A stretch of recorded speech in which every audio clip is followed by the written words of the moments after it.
मैं ये विश्वास करता हूं कि दुनिया में आज की सबसे बड़ी प्रॉब्लम है कि बुराई बहुत ज्यादा है।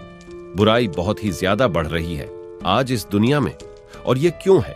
क्योंकि शैतान जानता है कि उसका वक्त बहुत ही कम है और प्रभु यीशु का दोबारा आना बहुत ही नजदीक है। और वचन भी हमें कहता है, जैसे जैसे प्रभु का आगमन नजदीक आता है तो शैतान की गतिविधियों या कार्य बहुत अधिक बढ़ जाएंगे।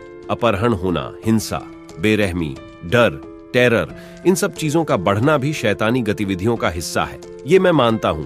अब क्या गलत है, क्या सही है, क्या सच्चाई है, क्या झूठ है, बाइबल इस बारे में बहुत कुछ बताती है और बहुत कम समय में एक लंबे बड़े विषय को कवर करने वाले हैं। सबसे पहली बात, पवित्र वचन हमें यह सिखाता है कि शैतान, हाँ, डेविल नाम की कोई चीज है, हाँ, शैतान है। और हम पवित्र बाइबल में सबसे पहली किताब के अध्याय 3 में उसे सबसे पहले पाते हैं और उसके बाद हम उसे उसका एंड होते हुए देखते हैं। प्रकाशित वाक्य यानी बाइबल के आखिरी किताब में वह हमें हर जगह देखने को मिल जाता है। और पवित्र बाइबल में हमें यह भी देखने को मिलता है, वह एक शख्स है, उसकी एक शख्सियत है, वह चलता है, वह बातें करता है, वह लोगों को प्रलोभन में लाता है, वह झूठ बोलता है और वह चापलूसी करता है और वह लोगों को मारता भी है, वह चमत्कार भी करता है, वह नकल भी करता है और वह लोगों के ऊपर जुल्म भी ढाता है, लोगों को प्रभावित भी करता है, लोगों को विनाश भी करता है। वह पवित्र वचन का उपयोग और दुरुपयोग भी करता है। वह लोगों को अपने वश में करता है। वह बदन के ऊपर चोटें यानी जख्म भी लाता है। वह कलीसिया को तोड़ता है और वह कलीसियाओं में झूठी शिक्षा भी फैलाता है। और यह सारी चीजें हैं जो पवित्र बाइबल के अनुसार यह शख्सियत यानी शैतान करता है। और पवित्र बाइबल में उसका नाम लेकर बुलाया गया है। उसको शैतान कहा गया है, उसे दुष्ट भी कहा गया है, उसे गिराया हुआ फरिश्ता भी कहा गया है, उसे गरजने वाला सिंह कहा गया है, उसे भूतों का सरदार कहा गया है।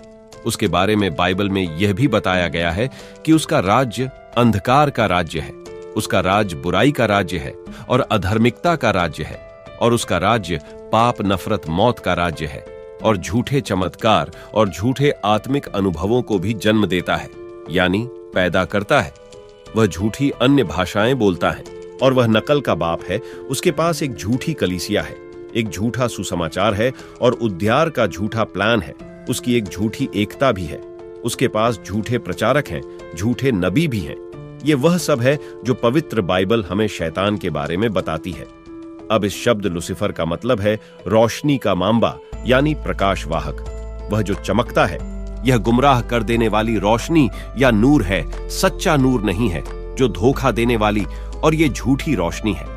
वादा करता है आजादी का, छुटकारे का, जिंदगी का, लेकिन उसकी तरफ से मिलता है दुख, गुलामी और मौत। वे धोखा देने वाला है और आज रात वह आप जवानों को गुमराह कर रहा है, आपसे यह वादा करते हुए कि अगर आप उसके पीछे चलते हैं, आप उसकी सेवा करते हैं, उसके आगे सजदा करते हैं और उसके लिए अपनी जिंदगी गुजारते हैं, तो वो आपको आजादी, छुटकारा और जिंदगी देगा। लेकिन असल में आपको वह देगा गुलामी, दुख, तकलीफें और हमेशा की मौत, नरक की आग में। अब पवित्र बाइबल में शैतान का सामना या विरोध हुआ है। पवित्र बाइबल में कई लोगों के द्वारा, उन लोगों के द्वारा जिनको परमेश्वर ने प्यार किया और जिसे खुदा ने आशीषित किया है, उसका सामना अयूब ने किया, उसका सामना प्रभु यीशु ने किया और उसका सामना यीशु मसीह के चेलों ने भी किया था।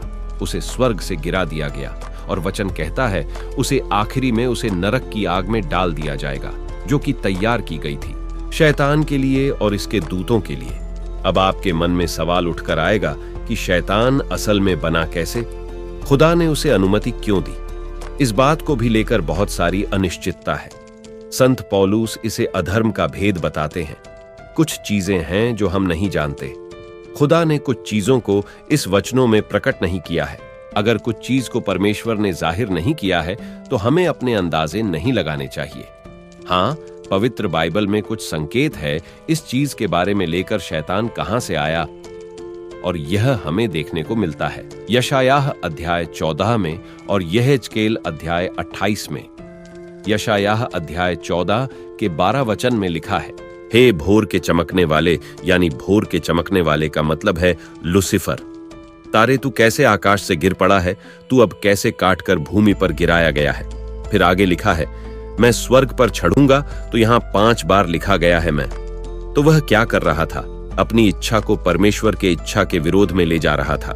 मैं स्वर्ग पर चढ़ूंगा, मैं अपने सिंहासन को परमेश्वर के तारागढ़ से अधिक ऊंचा करूंगा और मैं उत्तर दिशा की छोर पर सभा के पर्वत पर विराजूंगा। मैं मेघों से भी ऊंचे ऊंचे स्थानों के ऊपर चढ़ूंगा, मैं परम प्रधान के तुल्य हो जाऊंगा। आसान शब्दों में कहें, जब हमारा वक्त शुरू हुआ तो इससे भी पहले अनंत काल में एक वक्त आया जब लूसीफर ने परमेश्वर की बनाई हुई सारी रचना में से सबसे यूनिक और महान एक सृष्टि थी, उसने परमेश्वर के खिलाफ जाकर परमेश्वर के खिलाफ विद्रोह को छेड़ा। और यह भी मालूम होता है 1/3 स्वर्गदूतों ने शैतान का साथ दिया था, इसे ज्वाइन किया था। सब स्वर्ग से गिरा दिए गए और पृथ्वी के ऊपर आ गए। और शैतान जो लूसीफर था, ये सारे शैतान के दूत जो एक वक्त में स्वर्ग के स्वर्गदूत हुआ करते थे, वे पृथ्वी पर अब एक्टिव है और वो अपना काम कर रहे हैं। वह खुदा के न्याय में है। वह प्रभु यीशु मसीह के क्रॉस और उसके जिंदा होने के द्वारा हरा दिए गए हैं और अंतिम में आखिर में उन्हें नरक फेंक दिया जाएगा, डाल दिया जाएगा।